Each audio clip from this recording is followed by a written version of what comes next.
everybody. My name is Tessa Manuello, and I will be a speaker at the event on August 25th, Influencers Unite at Club Le 5. It's my pleasure to attend this event, and where I will be sharing my entrepreneurial journey into transforming the legal industry in order to help 1 billion people access to justice, access to courts, and access to mediation. So if you want to learn about faith at this great event. Thank you so much. I look forward to seeing you. Well, great. Here we are, all together. Thank you so much for having me. It's a pleasure to be here. I'm going to do a lot of storytelling as well tonight, so let's cut the chase and let's go back to 1 year ago. 1 year ago, I was in a big turn in my career. My business partner and myself were no longer on the same page. That happens. That happens quite a lot, actually, when you start a startup.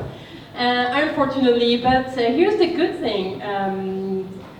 What I was going through at the time led me to some incredible changes, incredible adventures, and that's what I want to share with you tonight, if that's okay with you. Are you all excited? Yeah! Do you want to know the story? Yeah! Okay, let's get started. So I was in the middle of this turn and I didn't know which direction to take.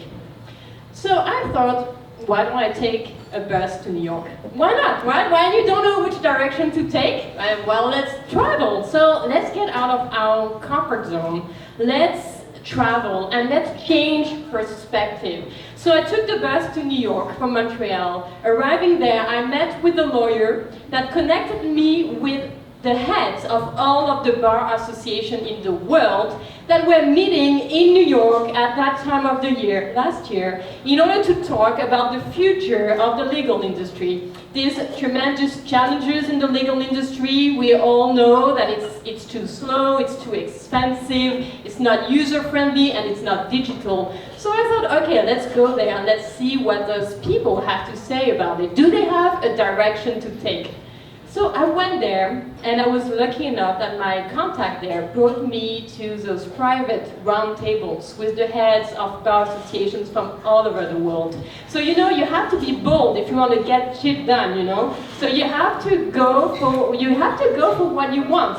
No matter what, things gonna happen your way. So I'm sitting there at those private roundtables, and I meet with heads of bar associations from Japan, from Korea, from Argentina, from Germany, and from the States, of course, only to realize they have no clue to the direction to take in order to lead the change in the legal industry. So I'm thinking, well, there's an opportunity here. Nobody knows what change is going to happen, but everybody knows we need to change. So I started a website called Legal Creatives. My website was not finished at the time, and I started talking about my new brand. It was all new. It was not finished. The website was just one page, and I didn't even know exactly what kind of startup I will be building, but I knew I needed to continue. And there was an opportunity. So they were very interested, and they said, well, keep going and let us know how it goes.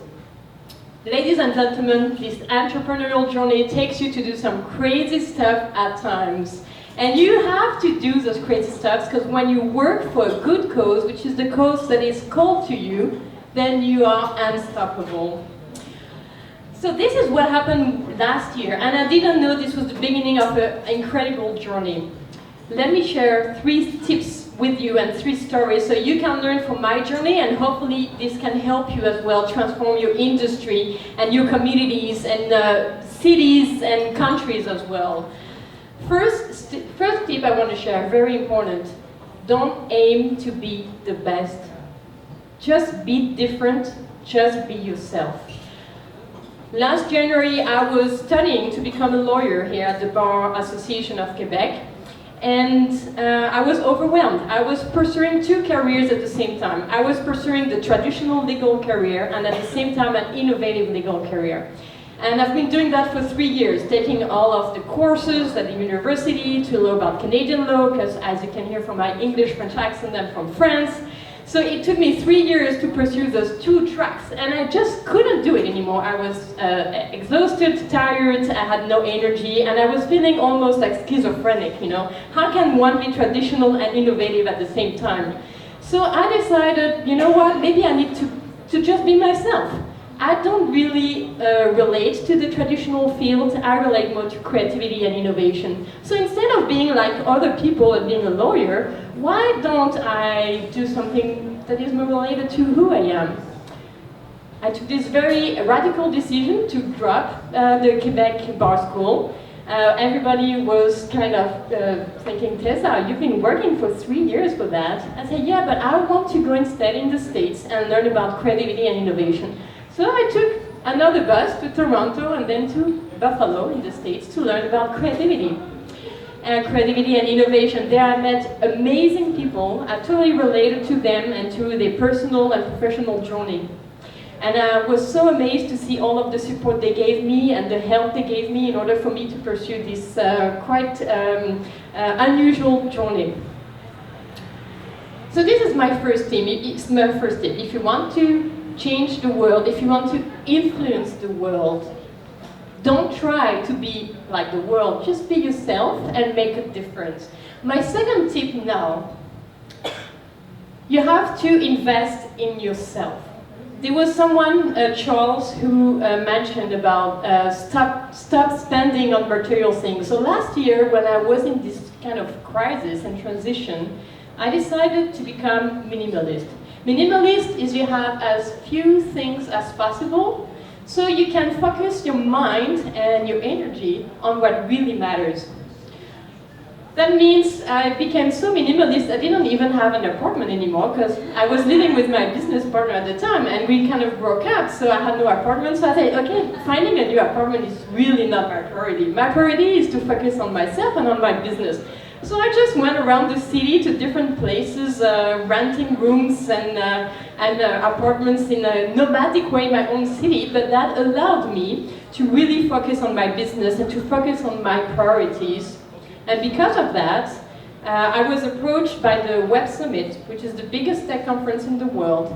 They approached me 1 year ago, exactly at this time actually, in August, and they asked me if they wanted legal creatives to be featured, if I wanted to be featured. I said, of course I want to be featured, so I applied and I had an interview, and this Web Summit selected our startup, which they consider as very promising for the impact for growth and for the potential for growth and potential for impact as well. So here we go, me and my team, we go to Lisbon in Portugal in order to present the legal creatives. And going back to the tip I gave you, which is to invest in yourself and to stop spending on material things, the reason why we got so much success in this 1 month's time is because there was so much work done before. 3 years of studying and researching at the university in order to understand the challenges and the opportunities, in order to dig into what is creativity, what is innovation, and how can I use it in order to support my vision and to make this change. So this is why you have to invest in yourself and you have to do the work. If you don't do the work yourself, nobody is going to do it for you. So you better start now, because we're also late in this digital transformation. There's so many opportunities. Better start now. So that was my second tip. My last tip, you have to dream so big that they will call you crazy. And this is why, a couple of months ago, I changed my mission statement into transforming the legal industry to serve 1 billion people, access to the law, access to justice, and access to mediation. And since I did that, even when I'm not working, I received some incredible invitations. To go to Mexico to deliver a speech there, and to go to Sweden to deliver a workshop there, and to even go to Asia in order to bring this innovation into the legal sphere over there.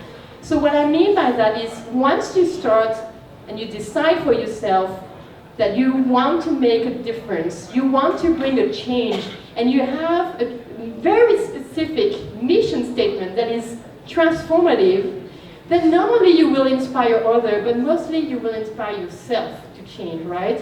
Because as soon as I got this new mission statement, I aligned my action immediately to make a change to serve 1 billion people. So imagine now, if I go to Asia and I help India, it's going to be much faster for me to reach my goal, right? Because there's so many people in India, there's so many people that need to access justice. So then maybe there's a way I can achieve this goal by the end of next year, so then I can help another 1 billion people. So let's see what happens. But all that to say, you really have to think about your mission. Do you have a transformative mission statement? Google is organizing world's information. Facebook is connecting the world. What is your mission statement? Think big and don't be shy, because we need this change and we need it now. And exponential thinking is teaching you that if you have this mission statement and you align your actions, everything is possible. Thank you for your attention and thank you for your invitation.